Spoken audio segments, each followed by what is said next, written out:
What is up, everyone?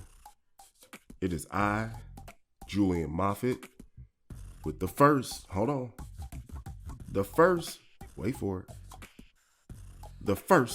episode of the Nobull podcast. Give it up, everybody. Give it up. Yeah, what's going on, everyone? I jumping in the podcast game. You know, I don't know if some of you may be listening to this and have never seen. I had a couple videos on YouTube, but that takes a lot of work. And I also have a life that I have to live, a job, and then a business on the side that I help my fiance with.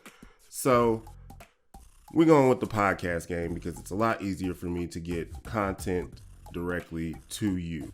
This first episode that we're going to do is going to be about the impeachment of Donald Trump. Yeah, man, it's happening.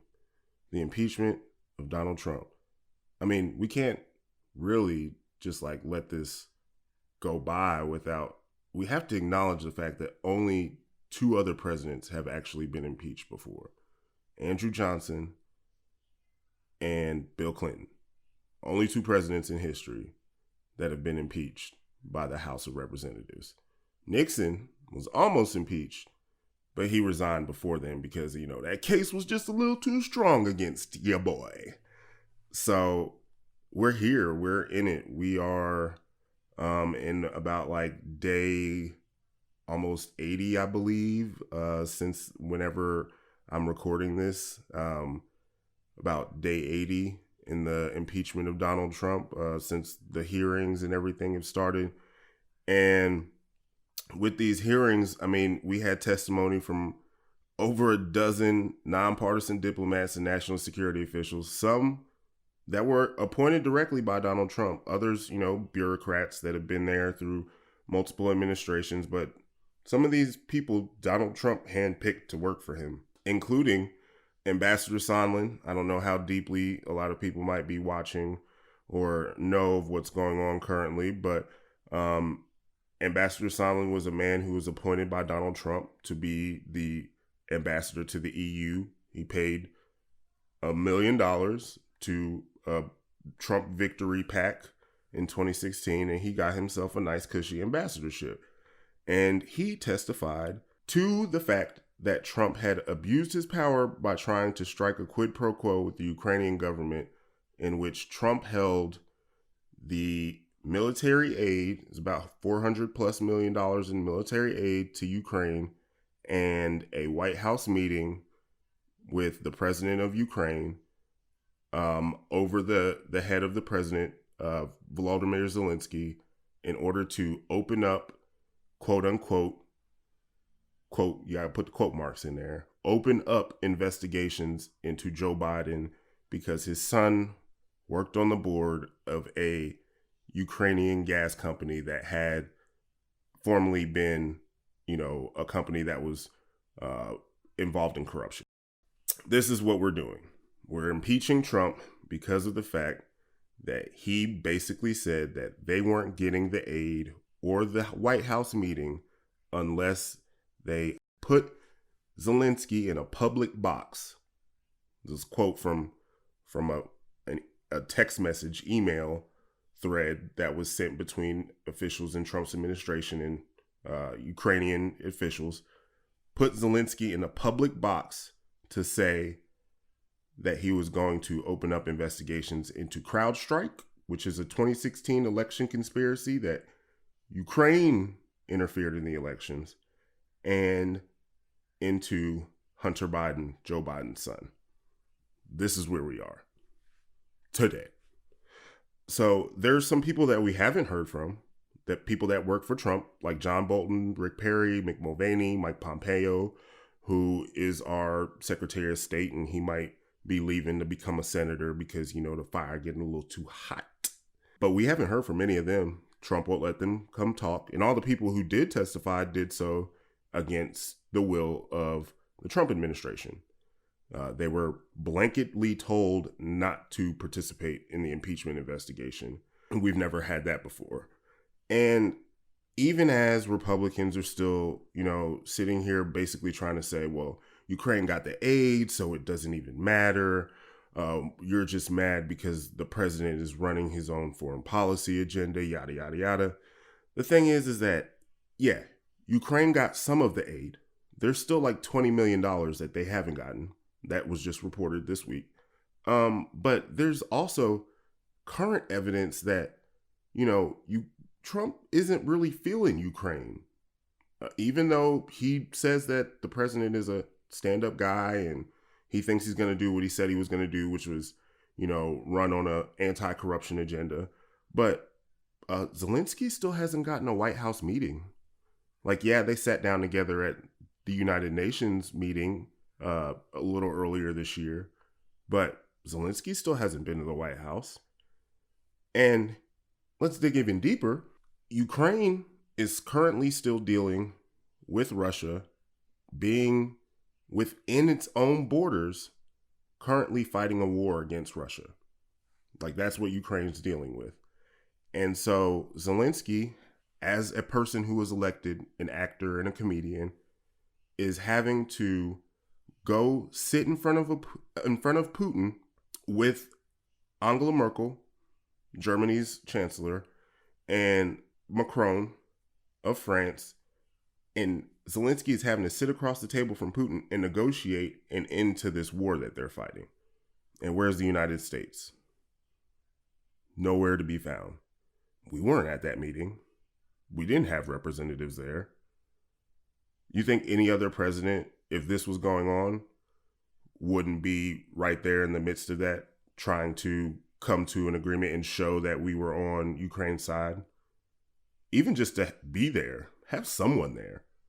Nope. And then what happened the next day this week? I don't know how much y'all been paying attention, man, because a lot of people, they started, zoning out because everything's so crazy.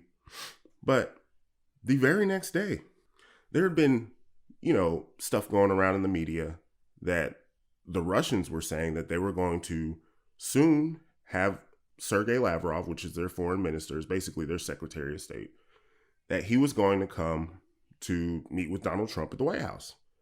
And America's media was like, oh, really? What is that true, the White House? And the White House is like, we're gonna have to get back to you on that.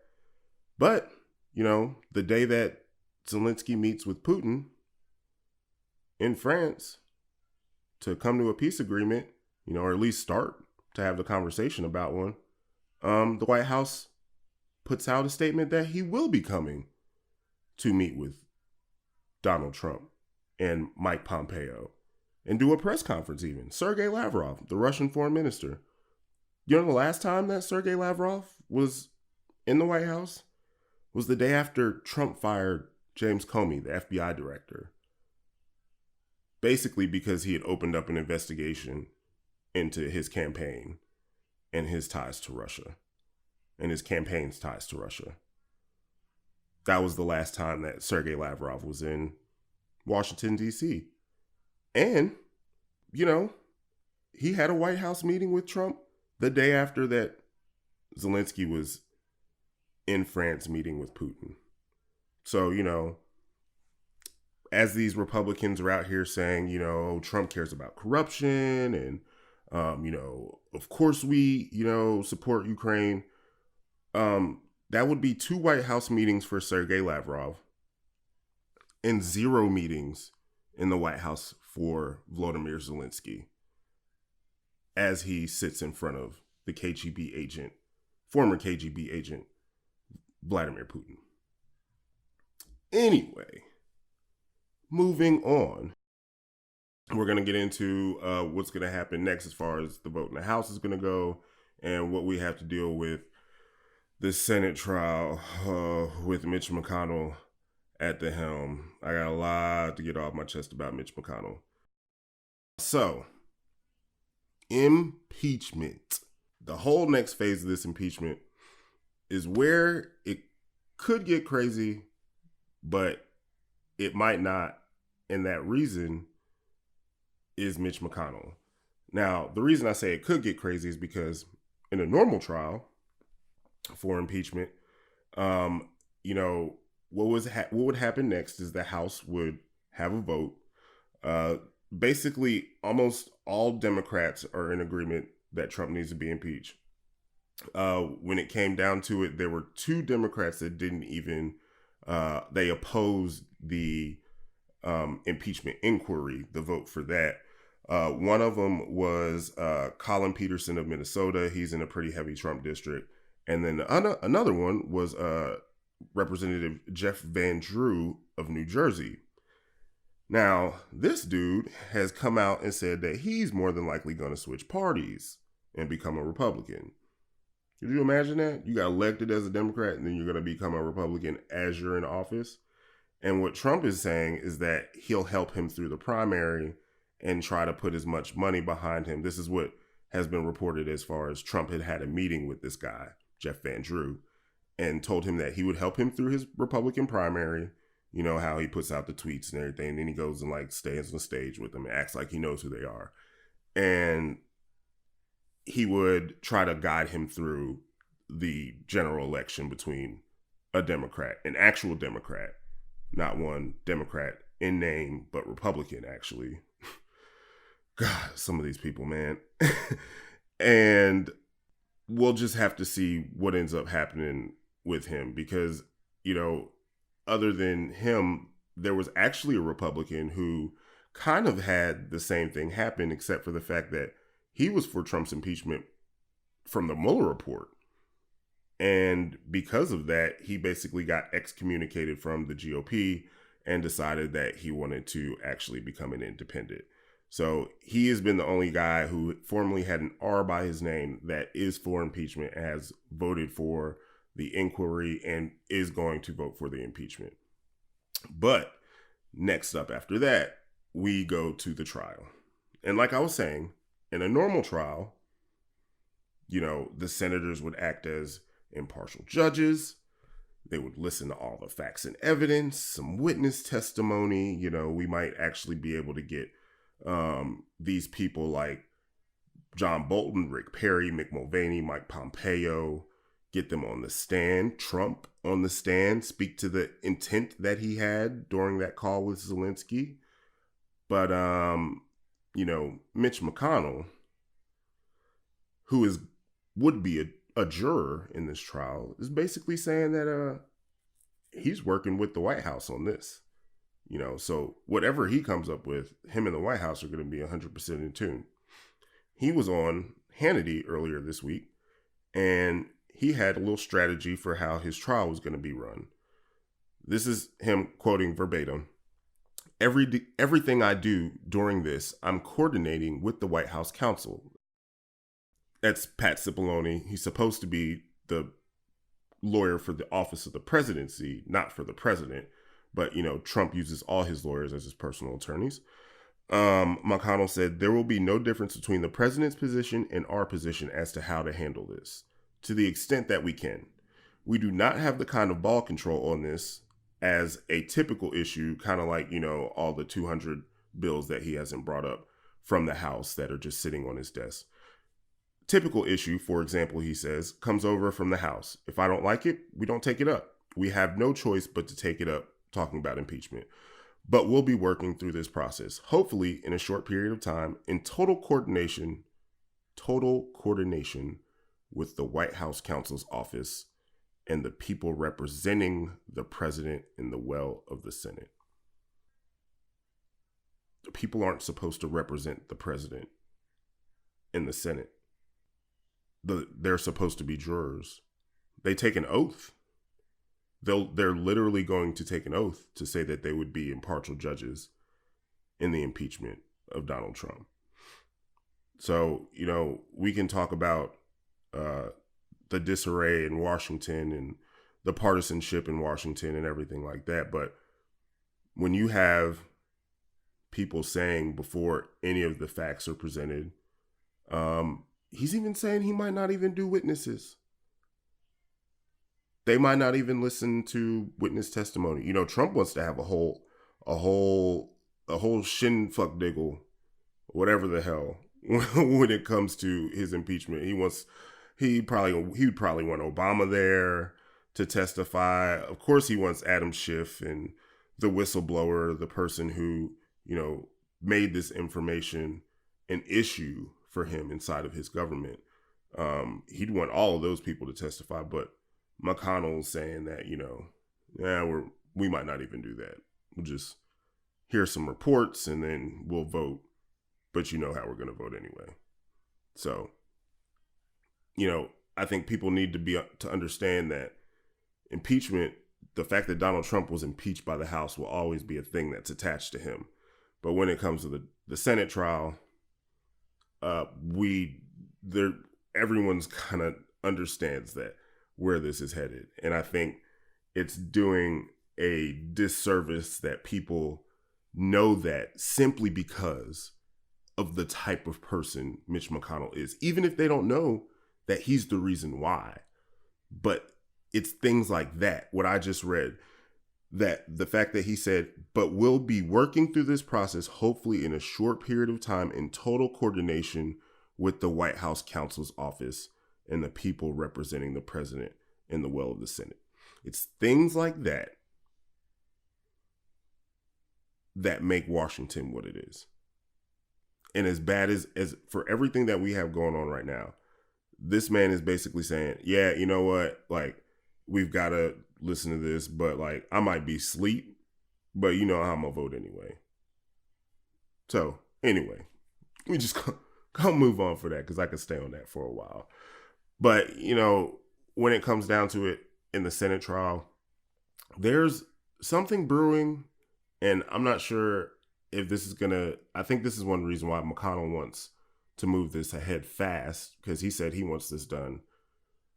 He wants the trial to start right after the bowl games in January, the college football season, and at least be done by the end of January, which that's a fast Senate trial.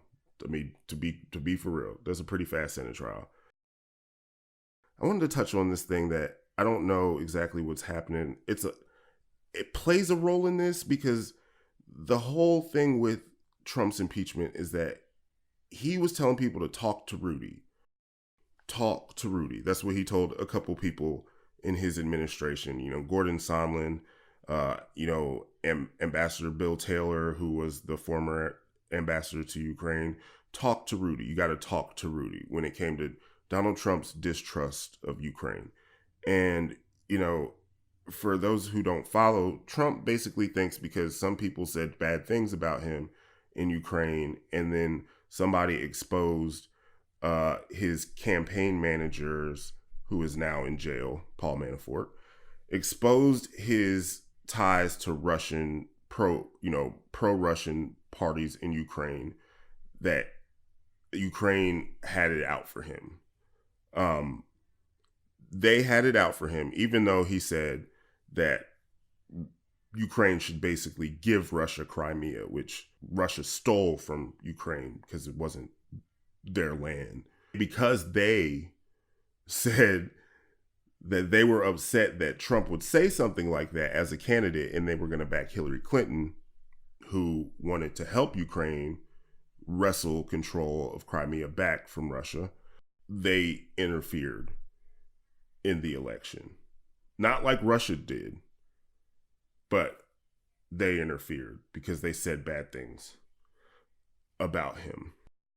Okay, so Rudy has been running all over Europe and Ukraine, making a documentary or something.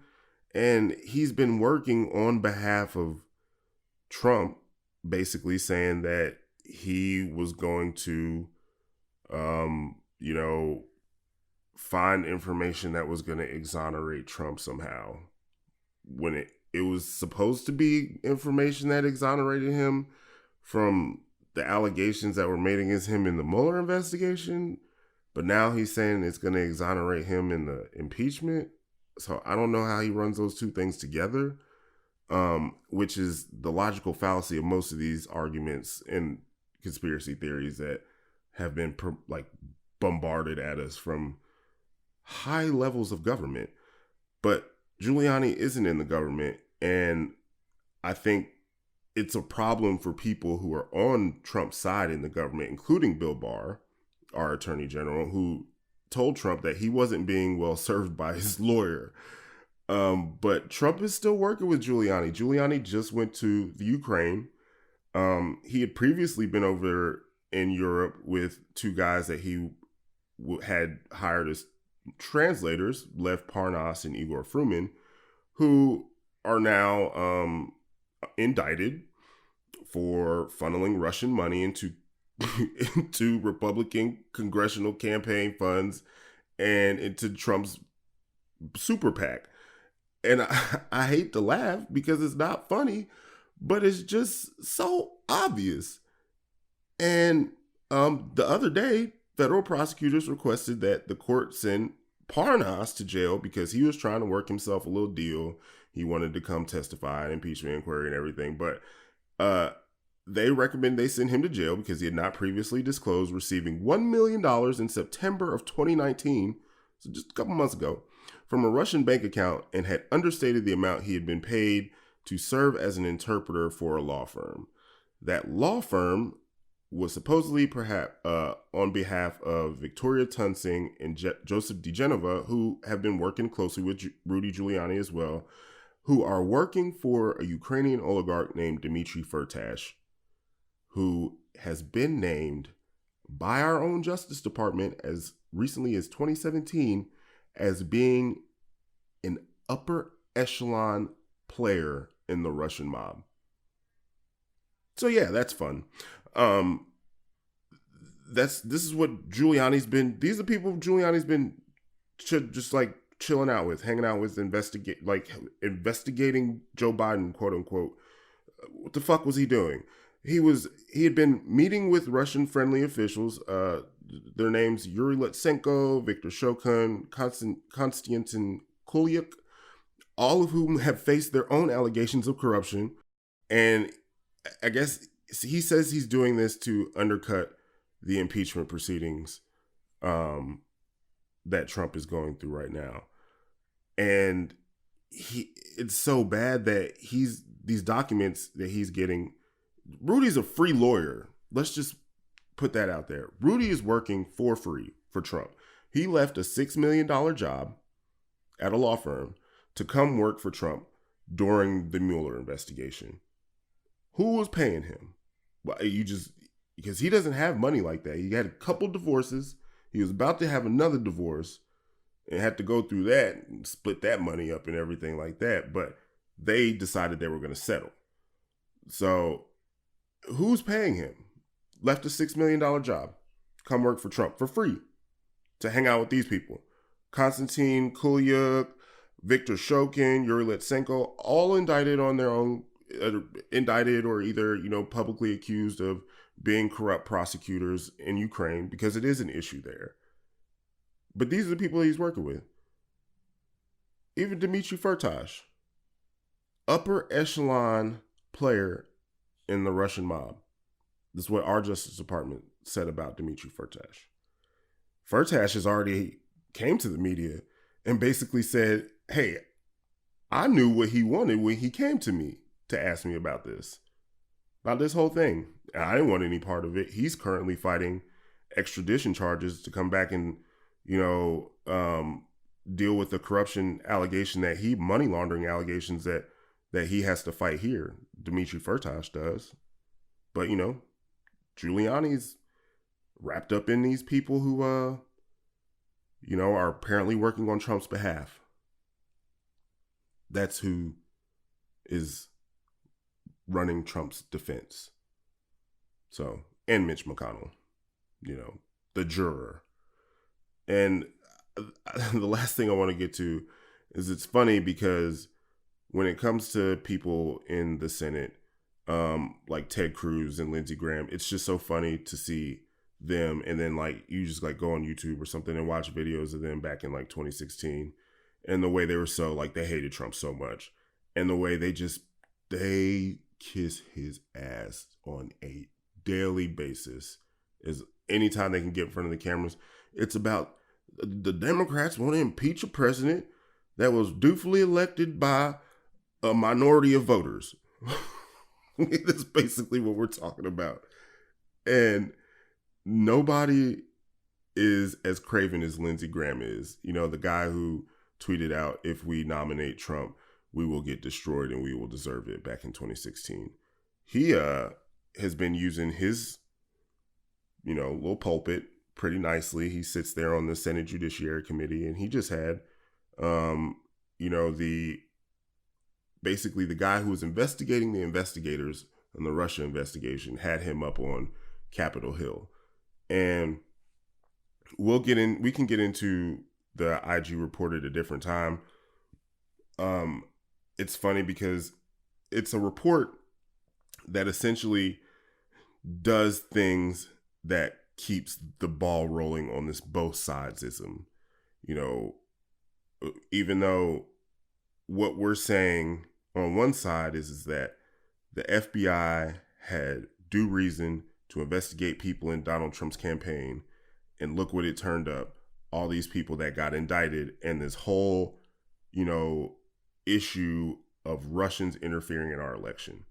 While the other side says, because Carter Page's FISA application was all fucked up from the time that it was started, the whole investigation was a sham.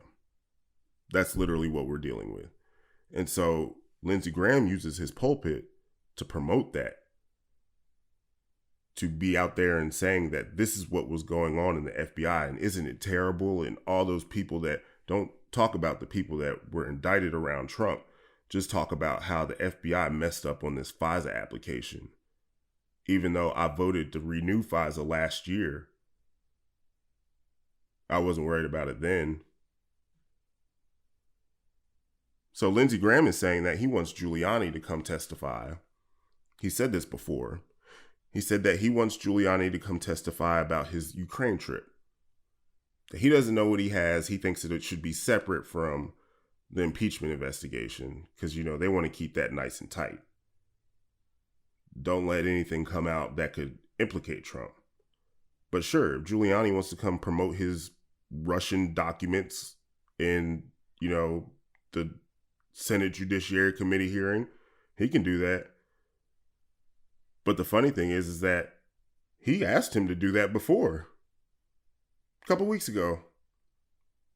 Graham invites Giuliani to testify about Ukrainian allegations. But you know what he said? He said that he didn't think Giuliani would do that. Just like this week. He said he put it out there for him. Looked in the camera when he said it, because he was on Fox News, I believe, or some one of those Sunday shows, and was basically, Mr. Mayor, if you have any information that you'd like to come, I'll definitely hear it in front of my committee. Think Giuliani gonna put his hand up and swear an oath to tell the truth with these Russian documents in his hand? Yeah. So that's where we're at.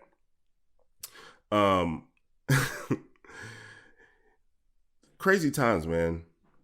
Times are crazy, but I want to be here doing this for you, and it's kind of for myself, but more on the fact that I think there's a lot here that people don't get a chance to dig through, and hopefully I can put it to you in a way that is, pliable to your ears.